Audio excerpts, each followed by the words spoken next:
दोस्तों इंग्लैंड के खिलाफ दूसरे टी20 मैच में आयल सरफराज खान के तूफान। दोस्तों सरफराज खान अपन बल्लेबाजी से कहर मचा देहलस और इंग्लैंड के गेंदबाजन के मार मार के भूसा भर देहलस और मात्र इतना गेंदा में ठोक देहलस 145 रन। दोस्तों आप भी देखल चाहतनी सरफराज खान के धाकड़ बल्लेबाजी के पूरा वीडियो, तो ये वीडियो के एक लाइक करके चैनल के सब्सक्राइब जरूर करी।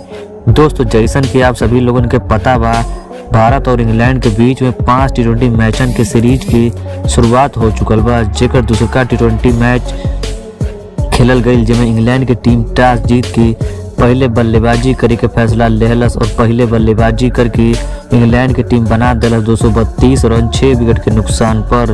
दोस्तों भारतीय टीम के तरफ से गेंदबाजी करावत अक्षर पटेल सबसे ज्यादा 3 विकेट चटका देहलस।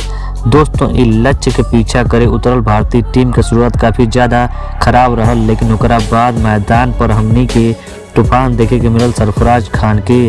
दोस्तों सरफराज खान अपन बल्लेबाजी से इंग्लैंड के गेंदबाजन के डरा देहलस और मात्र 30 गेंदा में ठोक देहलस 145 रन और अपन पारी के दौरान सरफराज खान लगा देहलस 20 विकेट के बीच छक्का।